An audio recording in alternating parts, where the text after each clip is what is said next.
What's up, everybody? Welcome to this week's special edition of Pop Culture Geekly.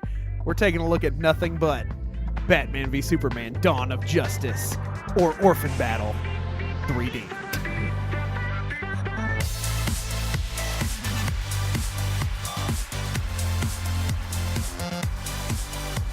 Hello, everybody. This is Corey. And this is Nick. And we're here talking about the only thing that mattered this week. Really, the only thing that matters in my life, Batman. Is that fair to say? I'm pretty into Batman. You are pretty into Batman. I'm pretty into the Turtles, so I'm going to drop some Turtles news on you real quick. Oh, shit! Fred Armisen was cast as the voice of Krang. Fred Armisen, really? Yeah. Is he going to sing songs with Kristen Wiig? I have no idea. I hope that just came out this morning. We're talking about nothing but Dawn of Justice, all right? That's it. I'm done. Okay, all right. You sure you don't want to drop some PT news? Carl came back last week. Oh my God, it was the return. The prodigal son returned. So our leaflets in the mail worked. We sent him that one jug of milk that we put a picture on, and he was like, "Oh, I'm not missing." He's like, Yep. "I just don't have phone service." So look for more videos with Carl coming soon. Woohoo! The return. The Speaking of the return, it was the return of Batman. Yep. First cinematic Batman we've had since Christian Bale in Dark Knight Rises. Yeah. So should we do like overall review of the movie and then go into? I think that's fun. Yeah. Okay. So why don't we start with you?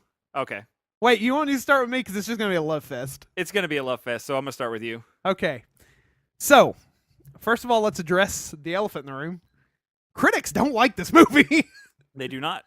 You would say they borderline hate this movie? Yeah. It's the dog pile effect, which the internet conjures up. So good at it. It's like, yeah. Fucking one person says it, and then one person goes, "Yeah, you're right," and the other person says, "Yeah, you're right." And so everybody feels like they have to write an article on why it sucks, instead of the fact that.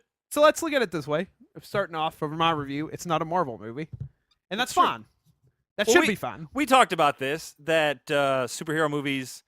They need new genres. They need branching genres, is what it is. Instead of just being like... Because horror movies is a horror movie, but then there's horror comedy, and then there's psychological horror, and then there's supernatural horror. Absolutely. Nobody bats an eye because fucking Close Encounters of the... No, not Close Encounters of the Third Kind. What? I can't even think of the name. What's the Gate movie? Oh, Paranormal Activity? Paranormal Activity was not... Shout out to Craig. Opened his gate. was not Hills Have Eyes. Right. It wasn't the same thing. But... They're both horror movies, so you can't compare them, right? Can't compare them. Marvel is Marvel. And DC is DC. It's apples and oranges. DC has always been darker. I mean, for the most part. But look at Deadpool. It was self-aware movie, right? And it was Marvel, but it was made by different studios, so it was different feel, right? But see, that's my thing. Is like I've said this. I don't know if I've said it before on the podcast, but I think I like the Fox Marvel movies better than I do the Disney Marvel movies, and that's just me. I've liked all the X-Men. Minus that fucking piece of shit Wolverine Origins. I didn't think Last Stand was as bad as everyone made it out to be. Nah, it just shit all over the Phoenix storyline, which could have been amazing, but it wasn't. Because... But it does have one of my favorite scenes where Wolverine is walking and just getting fucking slashed up and just re-healing as he walks through her like fucking dark aura blaster.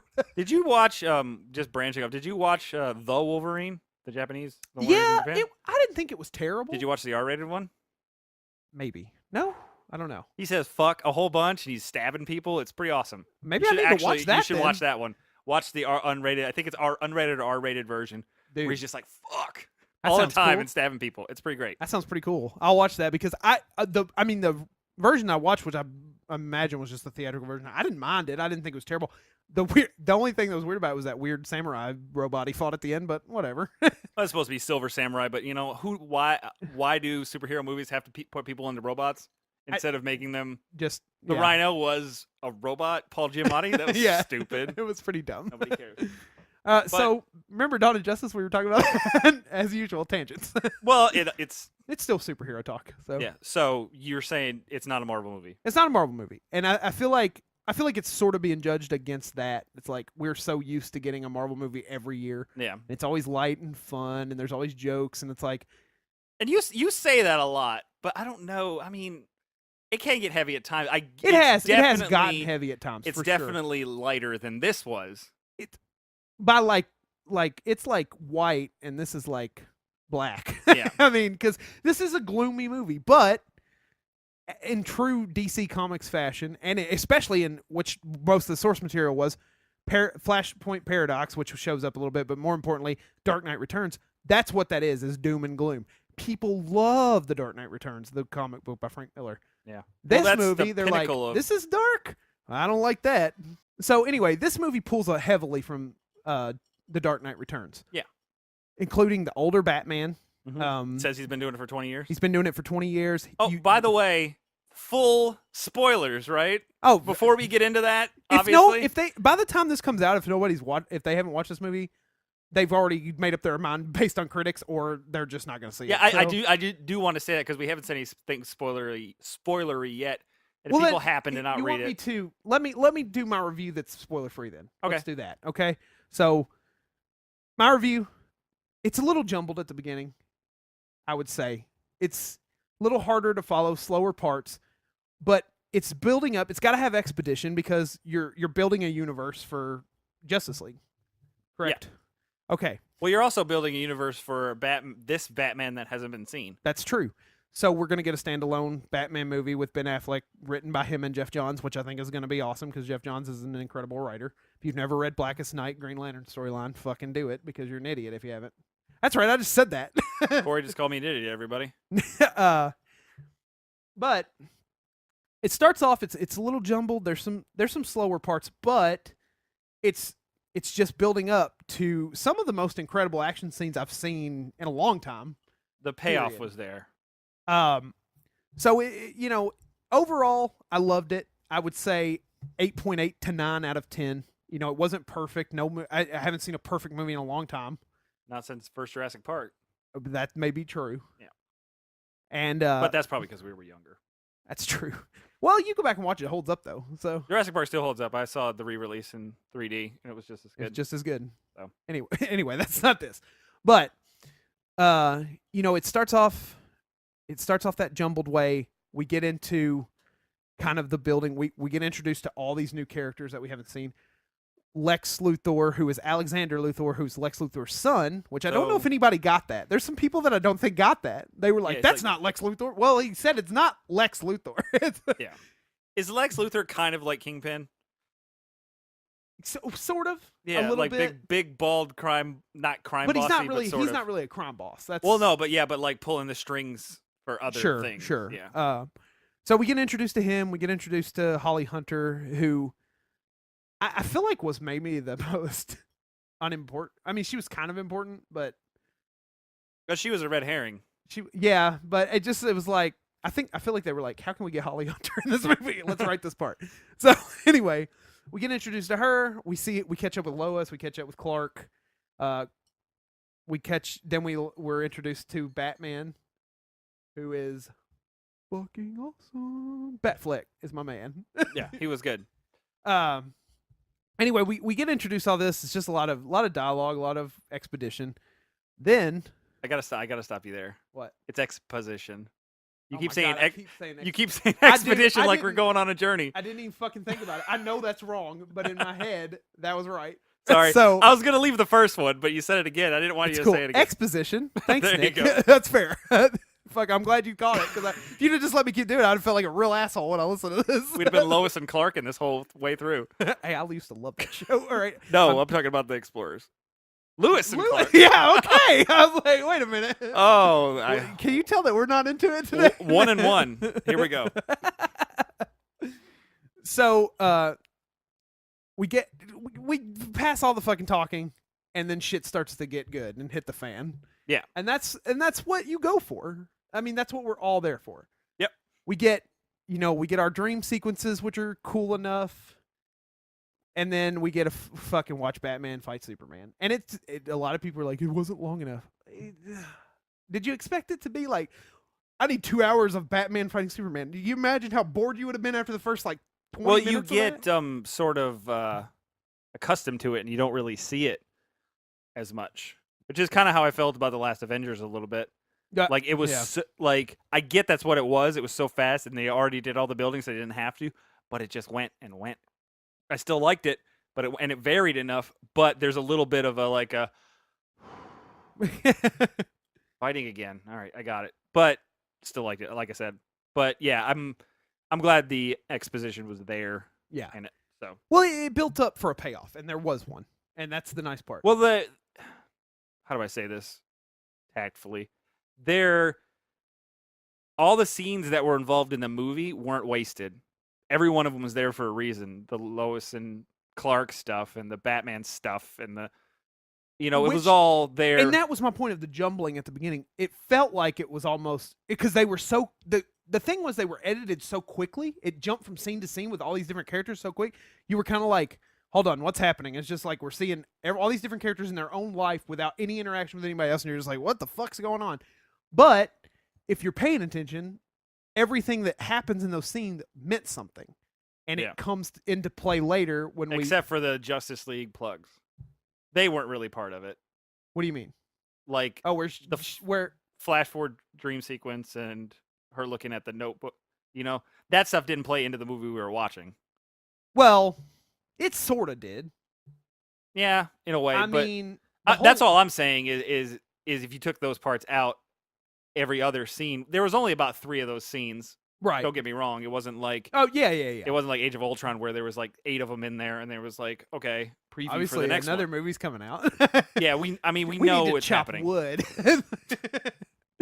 So, but again, both these movies were cut. Age of Ultron was cut, so was we're gonna get an R-rated version when Blu-ray which is comes 30 out. more minutes. So it So may there not could feel be- that yeah. way when we actually watch that version. This is just the version they came up with, which feels like a shorter version trying to give you bullet points, which is fine. It worked, and if you're smart enough, you followed it. Yeah, It's simple as see, that. I think a lot of we've talked about this outside of this.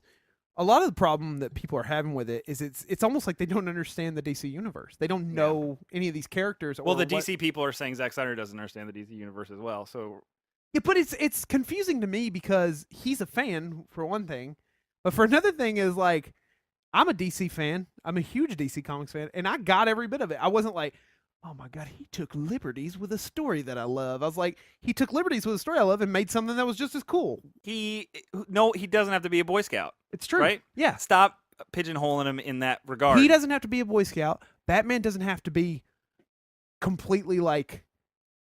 It's weird because we're gonna get into spoiler stuff here in a second. But I'm trying not to. That's why I'm trying to avoid it.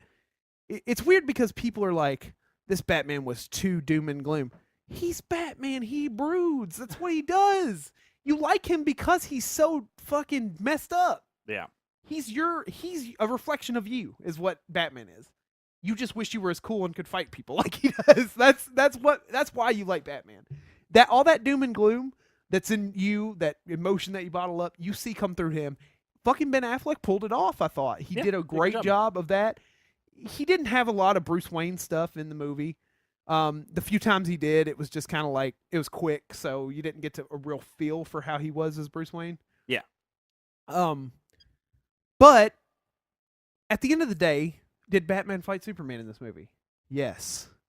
Yep. That's was Lex Luthor masterminding a fight?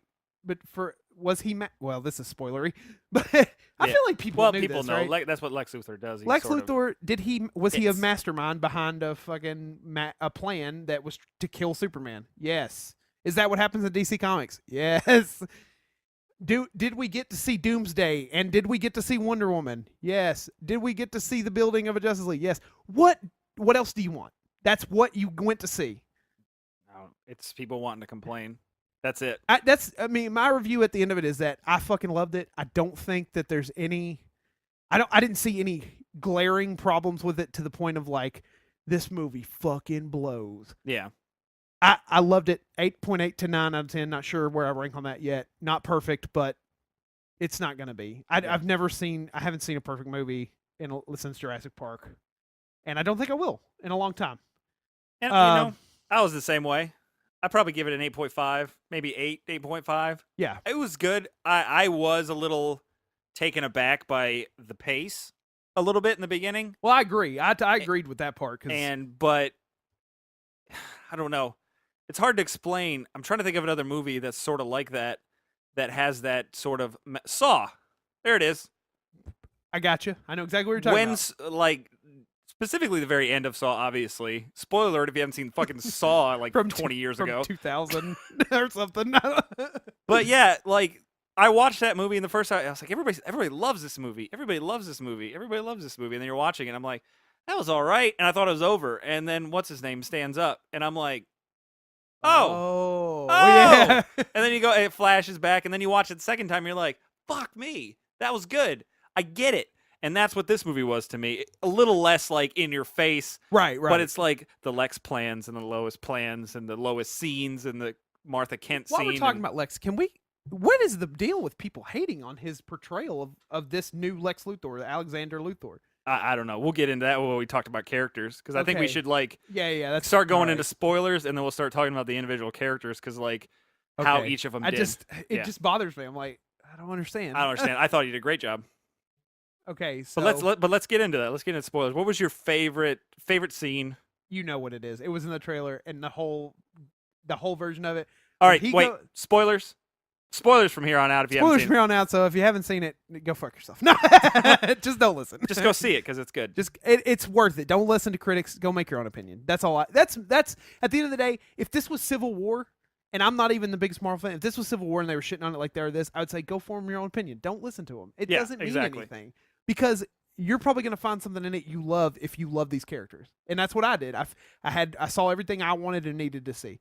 I mean, we talked about it. You look around this room, all this turtle shit I have in here. It's ridiculous. Did not like that movie, but I found things to like about it. Right, and you will. I found I thought the portrayal of the brothers together was good, and I thought, there were some really nice parts of going away from Dawn of Justice for a minute with that movie. There were some really great parts in that movie that were kind of made you warm inside, almost to remember your childhood. Like, one of my favorite things was at the end of it when he was like, "All right, Mikey, say what you always say," and he finally goes, "Cowabunga!" So awesome! It was so good to hear him say that. But the movie was not good in any regards. Right. I'm not gonna say I hate this mentality of "you ruined my childhood." I hate that saying more than anything, because it's not true. It's not true. Somebody making a movie that you don't like doesn't change your memories that you had before. Your memories are still there, and they still stand. And if you go back and you can still find, like, I go back and watch the animated Batman series all the time. I just pick episodes and watch them. I'm not like, oh man, it should be more like this. It should be more like this.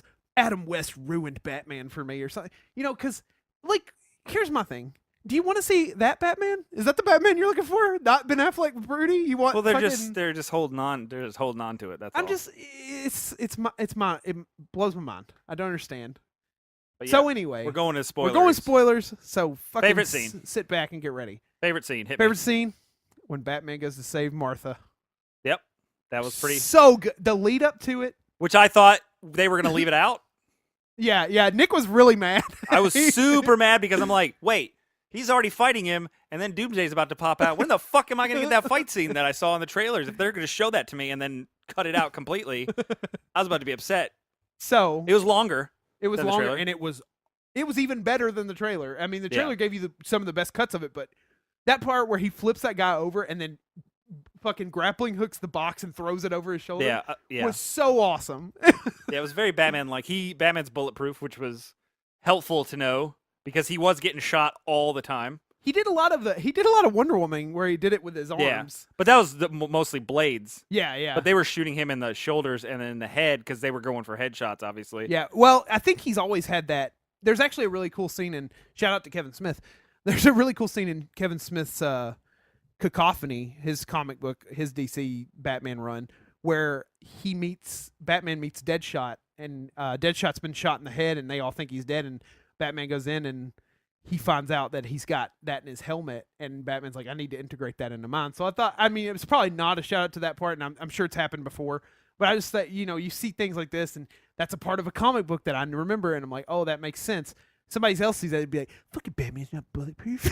Like, but he said he's been doing it for 20 years, so obviously he's been shot and stuff like that, so he's going to learn his lesson, and he's going to be like, oh, I need to be fucking bulletproof. It didn't take fucking Christian Bale that long to realize, oh, I need better armor. Yeah. Because he was doing it for like 2 years, and he was like, shit, I need to do this better. Matt, add 18 years to that and see how much better he does. Hockey pants. That's my favorite line from Dark Knight. All right. But then he also builds a bionic knee that solves all his problems in Dark Knight Rises. It's cool. I love it. A few problems, guys. Bionic knee, done. So, but yeah, so that was your favorite scene. I was gonna say the lead up. Let me finish. The lead up where he's about to spoiler, Batman's about to kill Superman, like straight up stab him in the chest with a fucking kryptonite spear. oh no, it's a spear. He's Jesus. Whatever. Shut up. It bothers me that people are like, he's obviously Jesus. Fucking. Who cares? Who cares? So he's about to kill him, and then he says, "They're gonna kill her. They're gonna kill her. They're gonna kill Martha." And then fucking Batman has a freak out, which is cool. I thought that was really cool. Where he's like, "Why are you saying that name?" You know? Yeah, that was his mom. Because that was his mom. They both have moms in that humanized.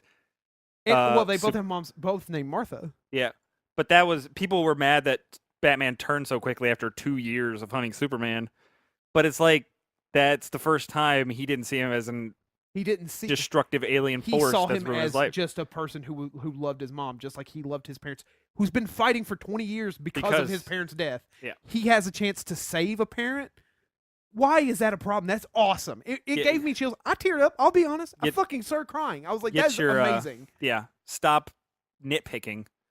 Exactly. Do you want it to be a 6-hour movie where Batman's like, oh, let me go back to the cave and think about it for a while. Think about whether or not I should save this woman who's going to die in a couple minutes. Yeah, fuck it. Just deal with it. Roll with it. So he fucking, he's like, I won't let anything happen to her. Get out there because that's about the time Doomsday pops up, right? Yeah. Or it's about to.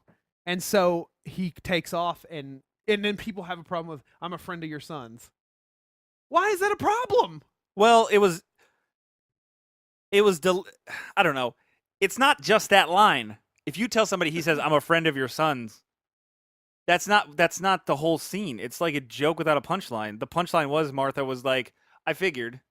Because she knew, obviously, this guy who's dressed up like a fucking bat is going to be, she's going to know him somehow. Right. Like, that's the joke that everybody's leaving out. That's what she said, because that's why he said it. Right. To set up the joke. But you can't say, well, the thing about airplane food is, yeah, that joke sucks. It doesn't work like that. You have to have the punchline. Yeah, you have to have the punchline. So that whole fight scene of him taking on the guys, the coming up through the floor, was awesome. We saw that in the trailer. What was even cooler after that was they gave him the fucking anti-gun gun, which he fucking hits all the guns and disables them, which is fucking awesome because that's the thing he has in Batman and Arkham Asylum and shit. I loved that. Yeah. The whole scene was really good. Oh. That fight scene alone, I was like, this is more Batman than we've ever seen. Yeah. Like how fast he was moving, how calculated it was. And that's the thing that Zack Snyder does so well is that fast action. Maybe not so much the flying stuff because it's a little nauseating sometimes, but that fast, just hand-to-hand fighting, he cuts it well and he shoots it well. So you see everything that's happening, but it doesn't feel slow. He turns movies into moving comics. Right, and that's what I want. Like, that's what you should want. Everybody is like, oh, that scene where Bruce is floating up is kind of goofy looking. Looks like a comic panel. Yeah. Him standing on the edge looks like a comic panel. Him, like, Superman rising and them all touching him. Comic panel. That's what it is. He did it with 300 and he did it with Watchmen, and people were like, argh. But who cares? That's what it's supposed to look like. Again, different genre of movie. Right. So that was my favorite scene. Nick, what was yours? You kind of stole mine. Sorry. No, it's all right. It's Batman. It was arguably one of the best scenes in the movie. Sure. But the Batman Superman fight was good. It was fucking cool as hell. Because I do want to say I was pretty happy with the Batmobile chase. I like that a lot. Which one? Oh, where he had tagged the thing and then. Yeah. Well, no, where he was after the truck. Yeah, that's what I mean. He tagged it and then he was chasing it down or whatever. Yeah, because that was it seemed very practical to me. That felt like a real car. As opposed to it being very CG and stuff. Yeah, and then he hooks that other car and drags it behind him. Fucking so just good. To plan it to hit that barrier to flip over and land on the other car. It was good. That felt real to me. That felt more real than any Fast and Furious thing I'd ever seen because it was just as good, but it was just if as only fast. He would have been dragging a safe behind him the entire Yeah, those cables would have never broke. Fucking piece of shit. But yeah, I really like that. I really like the practical effect. It was very reminiscent of the Joker truck scene chase. Yeah. And then it was very real. It felt like it was there. I liked the scene like that. And I think I don't know. I think the payoff is what I liked. Lex's plan was kind of coming to fruition. Was really I guess to me, it's not one particular part. It's like the build. Like I said, I was like, ugh, a little bored with the build, but then I was like, oh, It I totally. got it. It paid off. He's pitting Superman against Batman, so he could have more power. And then once one of them's down, he's going to take this one down. Yeah. And it was I don't know. The payoff was there, and I mean, I was into that. I want to say my favorite part were the fights, but I want to say that they were my favorite part because they were all so different. I agree. Yeah, they were. Take the car chase. That's not really a fight, but the car It's chase. close enough. I mean, it's an action sequence. It's an action sequence. The car sequence was really good. The beginning little battle. Awesome. Yeah, like the part where in the desert where fucking Jimmy Olsen got a bullet to the head. Yeah. And nobody seemed, everybody was super pissed about that too. Who cares? Jimmy Olsen's a piece of shit. Nobody wants him He had around. his own comic book. How does that make you feel? Oh God! Like no, everybody's like he just treats him with disrespect. But he said, "What we're doing, we don't need a Jimmy Olsen in this. Yeah. Who cares? Leave it alone." Jimmy Olsen was important when Superman was. Hey, it's me, Superman. In case you didn't know, I'm a Boy Scout. And here's Jimmy. No, like, Superman doesn't need to be that anymore. Guess what? Superman was that for 70 years, maybe. So let go of it for a second. But yeah, that felt like a very, almost like TV action sequence. It was like real and it was fast. It was like boom. Yeah, and then the car chase sequence was very practical and real. But then take Batman fighting Superman. Very methodical and planned because Batman had everything planned out. Didn't matter because Superman just pushed him a little bit and fucking wiped his shit out. But in a way, that was Batman sort of just lulling him into a false sense of security and testing him a little bit, and then boom, what he could do. Yeah, so he essentially making Superman sort of overplay his hand, maybe. Yeah, so and sort of like.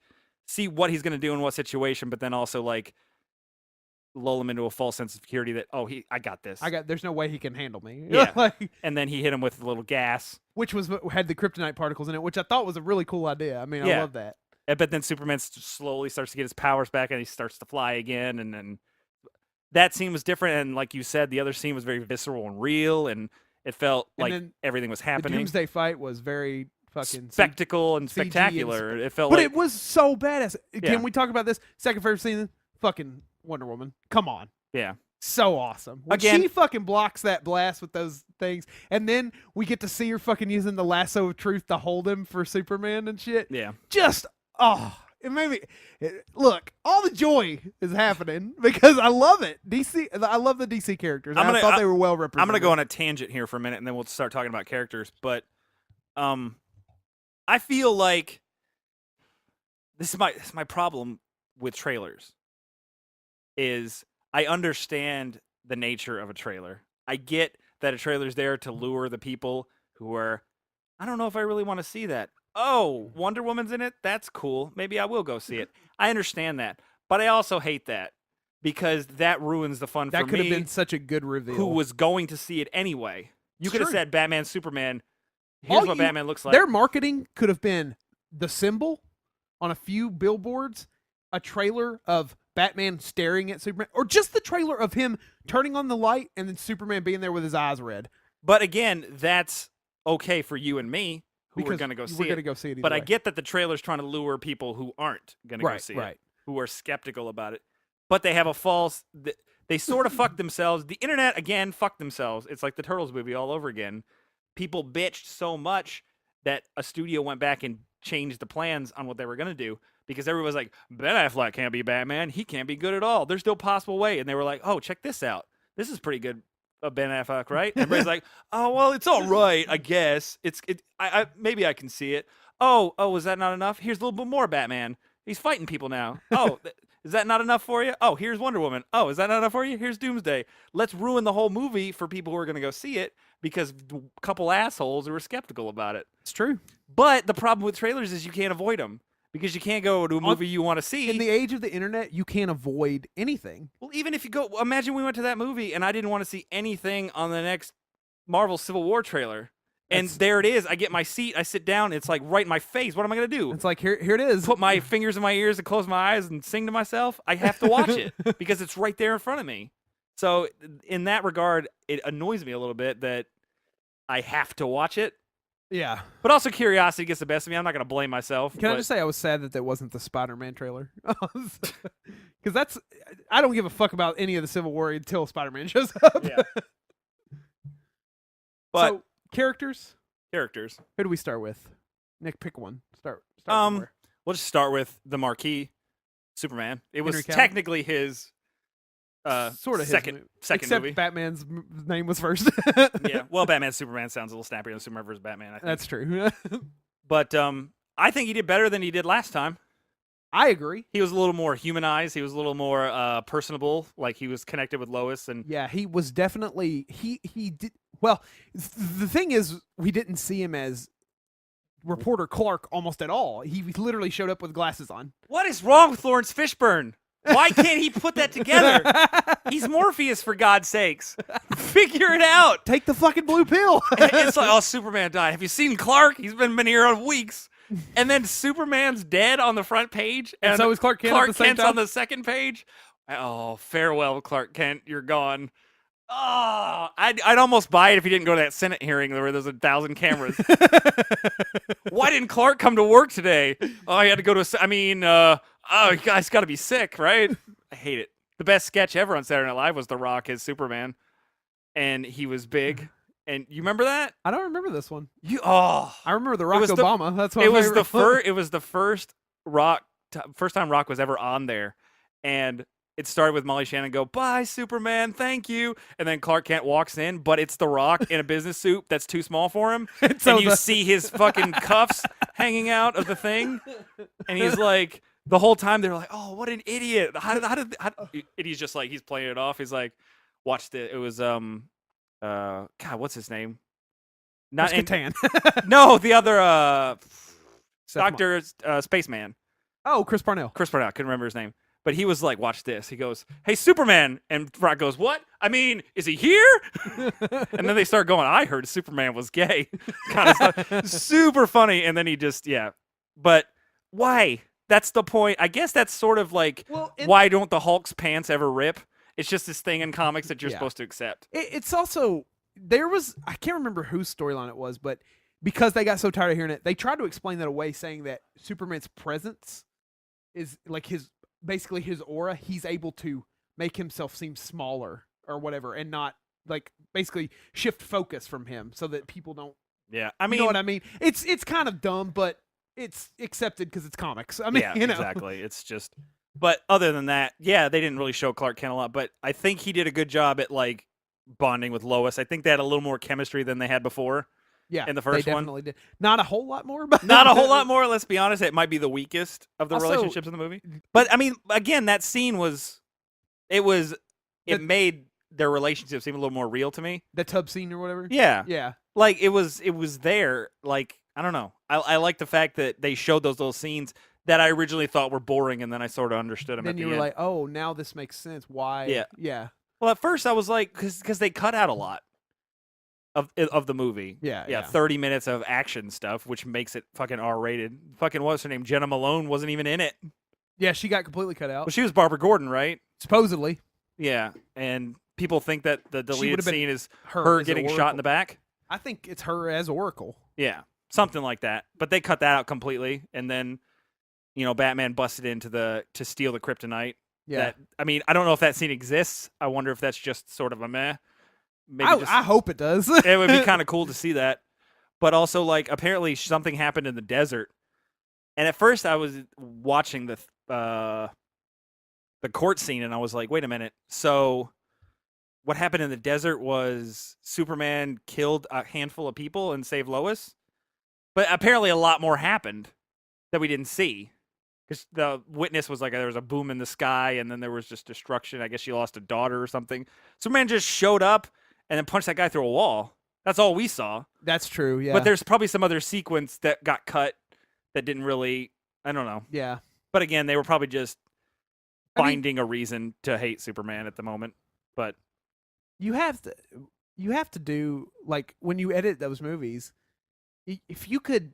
I'm sure if Zack Snyder and all those guys and David Goyer who co-wrote it with, what was the other? I can't remember the other guy's name. Fuck. But they can only do so much because movies. That's why I feel like TV shows are almost better, like The Flash and Arrow, because they have 14 hours to tell a whole story arc. Yeah. As opposed to being like, we've got 2 hours to cram as much shit in as we can. Well, that's what Daredevil's doing. I'm halfway through it, and season 2's doing a good job. Like, I'm getting lots of Punisher stories. Right. And lots of Daredevil stories. Because you've had time 6 episodes to digest you've got 6 hours that already. Whereas Batman Superman's like, all right, guys, we got 2.5 hours. Fucking figure it out. But it was well paced. I never had a problem with it. I was never bored. I was on the edge of my seat the whole time, just being like, what's gonna happen? I'm not gonna say I was ever bored. I was a little like underwhelmed. At the beginning, it was a little underwhelming, but I was like, my faith was this will mean something at some point. It'll pay off, and it did. And it paid off.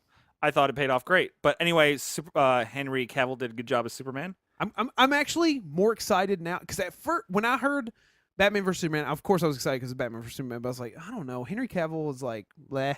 He's all right as Superman. Like, he's a great Superman. I was just like, Now that I've seen this movie, I'm actually more excited to see like him stand alone, like another standalone Superman. Yeah, movie. he did much better being human. Yeah, than he was like before. I liked that about it. So pay off really well. So we're going to Batfleck. Batfleck, who is now my favorite cinematic Batman. He's really good. He's been doing it for 20 years, so he's a little more grizzled. A little more calculated. A little more, what some would say, reckless. But I think he's more prepared. His Batman is basically Dark Knight Returns Batman. Yeah. In Dark Knight Returns, that Batman was pretty reckless because he was back because they had been. This long story short, he'd been away for a while. Basically, what happened in Dark Knight Rises, he'd been away for a while, came back, and one last rodeo. It's like, yeah. So this anyway, Batfleck is, and we're just accepting that's it now, right? Batfleck is that's the thing that's been going. So, well, he was arguably the best part, and it was the part everybody was most concerned about. Yeah, and he was arguably, I would say, the best part of the movie. I think it's between him and Wonder Woman's couple 7 minutes that she was on screen. Oh, I mean, and I got to give it to Lex. I like Jesse Eisenberg as Lex Luthor. That's true. I didn't. Also, fucking Jeremy Irons was an amazing Alfred. Yeah, he needs more screen time too, right? Yeah, he definitely. Well, there's gonna be solo Batman movies. That's true. So I'm hoping we'll get a Robin in that one because we haven't had a Robin since Batman. Well, Robin forever. was dead, right? Well, he's had multiple Robins though. Well, I mean Robin was dead. Maybe we'll get Carrie Kelly. Although, and that's why everybody says that Batman was a little more brutal because Robin did die. Yeah. And that's why he's got the suit and the thing to remind him that he can't just let bad people go, which is why he's willing to kill. Again, this is 20 years later. This is not Dark Knight Batman who doesn't want to kill people. This is Batman fights crime and then has a partner and has a family. And then, I didn't kill this guy. He killed somebody I know. Fuck, I might have to start killing people. He just accepts it. Do you know the story of that Robin, Jason Todd, who died? Yeah, it's the crowbar so Joker and the crowbar. How brutal that is! Like, it was a brutal piece of comic. Like, it was controversial when it came out because that was the Killing Joke, right? No. Killing Joke is where Barbara gets shot in the back. Okay, so Killing Joke. The one you're thinking of, the crowbar, is Death in the Family. Gotcha. Yeah, and he, it was calculated, and it was he led him there, and then left just enough life in Robin so Batman could see him die. And just beat the shit out of him with a crow, and it was like brutal. So. But yeah, and that's gonna change somebody, obviously. So I mean, I'm pretty excited to see Suicide Squad now. To see Suicide Squad because Batman's in it. We know he's in there. I don't know for how long, but isn't there like a possibility that like that Robin was actually Joker? Because that's what people are saying. That's what people were saying, but that's already been disproven or something. Oh, so okay, good. Which I think would have been a kind of a cool idea, but I hope we get a Red Hood. Dude, that'd be cool. Because I don't read a lot of Batman stuff, but I know about the Red Hood. The Red Hood's awesome. Jason Todd. That's when Jason Todd comes back. Yeah, he comes back, Lazarus Pit and all that stuff, and he comes back and he starts killing people, which conflicts a little bit with this Batman because this Batman does kill people. So it's kind of like you might not be able to do that in the same way, but they'll figure it out maybe. But yeah, he was super good. Why don't people? I mean, I thought he was a good Bruce Wayne. I still like Christian Bale's little cocky playboy a little better. He got more to play with, though. Yeah, honestly, he definitely got. Well, he got 3 movies instead of 1, and and or it was also half of one, I should say. I was gonna say it was also all him, whereas in this one it was basically But maybe we'll get that. Split the screen between 4 or 5 people. But he did get good time to what is it? He interacted with Wonder Woman pretty well. I thought that scene between they totally could have again, trailers could have made that feel like Selena Kyle a little bit. That's true. Yeah. And they could have tricked you and just like, this is Catwoman. Yeah, and everybody's like, "Oh my god, is that Catwoman?" Then you find out it's fucking Wonder Woman. Would have been an awesome reveal. Again, ruined, but I'll leave that be. But his interactions with her were good, and then when he was at the party planting the device, and everybody on the internet's like, "Oh, he's stumbling." I was like, he was pretending to be drunk. Right. That was his shtick. I mean, that was the whole point. You're not gonna believe a drunk person, so just idiot. People are also saying like he couldn't do anything without Alfred. Alfred's always behind the scenes helping him. People. Yeah. He's always doing it. Let me ask you this: when the fuck would Batman have time? He's running a company. He's fighting crime at night. Also, I got to build this Bat Cave somehow, repair the Batmobile sometime. When does he sleep? Oh, I got to build explosives. Of course Alfred's going to fucking help. Shut up. Oh, my God. Another scene with Batfleck real quick, and then we'll get into another character that I loved, was that part where the cops bust in, and they see that guy, and they're like, he's still here, and he's in the corner, and he just fucking comes down on that dude. It's so awesome. Yeah, and he like slides up. It was a little horror element to it, but that's kind of what Batman was supposed to be. He's supposed to be the boogeyman of Gotham. He uses fear to his advantage, yeah. Which is why it was always cool when the Green Lantern, Hal Jordan and Bruce Wayne interacted, because the whole point of Green Lanterns is to never give in to fear, and then Batman uses fear, so there was always like tension between those two. It was really cool in the comics. But that part where when he's going to rescue Martha or whatever, and it shows that guy just waiting for him at the door, and he fucking busts through and grabs him. Yeah. It's so good. I was like, oh, it's Batman. And then he, which was one of my favorite scenes, which kind of conveyed the what Batman had turned into, which I don't know was a point of friction for people, was that he killed people and used guns and such. And I'm like, I get it. He's been doing it for a long time, and like I said, he's seen people die that he could have saved. If he would have not let him go, he could have saved him. And the guy says, "I'll kill her," and he says, "I know." And that's why he said. That's why he shoots blew him her the fuck up. So it was the perfect capper to that scene. Was just like, I get it. You're gonna do it. So the only way to stop you from doing it, which was a callback to everything that you weren't told before, but you should have picked up on. Right. Was, all right. I get it. You're gonna lose people if you don't take care of it, and he's not gonna lose another parent, which is not his parent. Which was also in its way a callback to Man of Steel, being like, Superman had no choice but to kill General Zod because he was going to kill that family. Yeah, why did people... I hate that. Because people didn't weren't you watching again, we had this complaint. Me and my girlfriend went to see it, and we had this complaint. Weren't people watching the fucking movie and listening to what it was said? I feel the same way about Man of Steel when everybody's like, Superman doesn't kill people. Brr, brr. But he literally said, I'll kill this whole world if you don't do something about it. How are you going to stop me if you're so righteous? And he had no choice. He would have, instead of losing a handful of buildings in Metropolis, he would have lost countries, the whole world. He could have just, fucking Zod could have just stood up and fried the whole world. It's true. And I don't get the uproar, the outcry, which was another thing that sort of bothered me, was they pigeonholed in like 3 different times that they were in abandoned places. I kind of hated that because it felt like to me they were giving in to the fact. They probably were at the point because they were just like, all right, we've heard it. We get it. Yeah. So we're going to show you we're not doing it as much anymore. Yeah, it's like, oh, it's downtown and everybody's gone. Oh, he landed in an abandoned part of...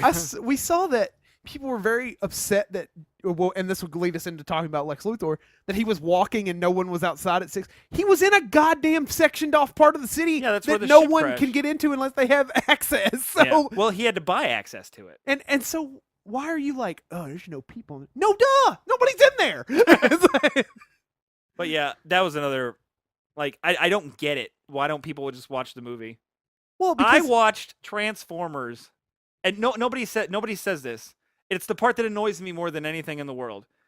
Transformers Dawn of Extinction, the one with the dinosaurs. Oh, yeah. Again, tricked me trailer dinosaurs were only in it for 10 minutes. Still the reason I went to see the damn thing. So I'm in there watching it, and like, okay, so the dinosaurs are pretty savage. That was the point of it. They were primitive and they couldn't control. They were kind of like rabid dogs that you could sort of train. And so they help the Autobots save the city, and then at the end, Optimus Prime just goes, "Thank you, Dinobots. See you later." And they just fucking roam. Where are these giant robot dinosaurs going? Just wandering the earth for random sightings. I hated it so much because it was like nobody ever points out that plot hole, and that's like the biggest plot I've ever seen in my life. It's like Godzilla, thanks for helping this city. Go. Instead of going to the water, he just starts walking through. Like, Godzilla's doing a fucking walkabout the United States. He's going to the local Starbucks. Like, come on, just like Godzilla went in the water. Those guys should have like flown away or gone somewhere, something. It was such a weird thing. But like everybody, like when a movie's popular, which by the way, we're recording this Saturday. We saw it yesterday. Yeah, it's projected to make $170 million. It made 87 or something last night. So people are going to see it. So I don't understand, like, when it seems like when something's really popular, people have to cut it down. And then when one person, it's almost like when there's a certain amount of people cutting something down, it turns into everybody wants to dogpile. We talked about The Lone Ranger. It was just a movie. It was The Lone Ranger. It wasn't anything. There wasn't anything like, oh, that was the greatest movie I've ever seen. But it wasn't like this piece of shit that was on the screen. It was perfectly fine. I actually was mildly entertained by it. I didn't mind it. There was a guy who rode a fucking horse onto a train. It was cool. Yeah, good entertaining scenes. I don't know. It wasn't this garbage. So with John Carter, same way. It wasn't a piece of garbage. The problem with John Carter was they did not advertise that well. People didn't know what the fuck was going on. But you saw it, right? Yeah, I didn't think it was bad. Do you remember when he went in and just wiped out that army single-handedly by himself? It was amazing. I thought that was an awesome scene. It was a little ambitious of a movie. Yeah, but it wasn't a piece of shit that everybody says. It wasn't a Ghostbusters trailer. Because we saw that again, guys. It was torturous. So, Lex Luthor, Jesse Eisenberg. Amazing. Fucking awesome. Wasn't real Lex Luthor. It wasn't. He was Lex Luthor, but he wasn't the Lex Luthor. He was Alexander Luthor. They made sure to do that. To say, hey, this isn't the one that you like. This isn't the one you know because we're doing something different, which is what comic books do. But you guys are watching this movie, aren't actually watching it, or idiots, so don't listen and just hate it. That sound good? That's but what happened. Good job. He was manic, and you kind of didn't. Everyone was like, "What was his real plan?" I don't really understand what his real plan was, and I was just. Did you watch the movie? Because it was there. Superman had too much power, and Jesse Eisenberg wants that power, but he can't obtain it because he's not from another planet with superpowers. So there you go. That's what he wants. The only way to be the most powerful man in the world is to take out the most powerful man in the world. Kill the most powerful man. But there you go. That's the plot. That was he. But the whole point was it was supposed to be a little manic because that was his character, and it was supposed to throw you off a little bit and make you a little like, what is he really planning? And then when you find out what he's really planning, boom, there it is. And it was again, the payoff was there. That part where he gets super solemn and serious with Superman, where he's like, "You've got an hour to take out Batman and bring me his head, or else your mother's dead." It was like, it was. And he pushes Lois Lane off the building to lure Superman him there. It was just like, it was awesome. It was bone chilling how good he was in that role, I thought. Yeah, and then obviously he was signaling Darkseid, right? That was the kind of what it was symbolizing. Yeah, and the painting of that. And he turned upside down. And that's the reason he said that's. And I didn't put it together until I was watching the movie when he says that demons don't come from below; they come from the sky. That's what Darkseid and the new gods are. The fucking apocalypse, basically. They live I was on the planet hoping when they zoomed in on that, it would actually be like Darkseid. Well, it would resemble him a little bit, but that would have been cool. But of course there was. Anyway, Jesse Eisenberg was awesome. Everybody in the cast did a good job, except for Lawrence Fishburne's dumbass who can't figure anything out. But at this point, he did good though. I still like Lawrence Fishburne. I'll watch him do anything really. But at this point, though, it's like, do we really need Perry White to just stand there? I mean, and it's one of the small things I have with not just that movie. It's even, and I love J.K. Simmons as J. Jonah Jameson, but in those movies, did we really need him to just yell about how he didn't have something and then that lead to another scene? It's like, we get it. Yeah. Like he works at a paper. Cool. So we got Gal Gadot. Gal Gadot. Yeah, Gadot. She was did only- good for what she had. She's so gorgeous, man. She'll I hate it. she'll be in this movie. She was in this movie as much as Spider-Man will be in the next one, but doesn't make it any less cool. And Don't go in there thinking you're going to see a lot of Wonder Woman. She looked badass fighting. Like she hurt just because they're doing all this on green screen. It's literally 3 people in costumes in front of a fucking green screen, and that's it. And to me, she was almost the most convincing whenever she was like straight up taking on like Doomsday. Like just the faces she made and kind of how she like actually looked like she was putting effort into it. Yeah. Which, I mean, granted, in that fight, Batman just kind of stood back with a grenade launcher and waited. Well, what's he going to do? I know. I mean, people were mad that he said, "Holy shit." Why? Batman's cussed in comics before. Because they don't. Batman's never been a fucking Boy Scout. He's never people been. People want to complain about something, but that was fine. I mean, Batman was so outmatched. Yeah. Batman's the what's it? The Hannibal of the A-Team.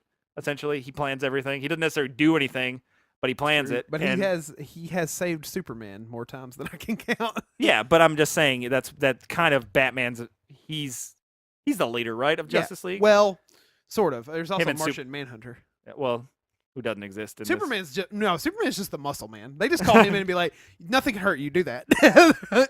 Oh wait, they got kryptonite. Fuck. Batman, figure out how to stop that kryptonite and save Superman. All right, kryptonite's gone. Superman, go in there and finish it. But yeah. No, it's usually, the funny thing is that they haven't brought it up in these movies, but Superman is also super weak to magic.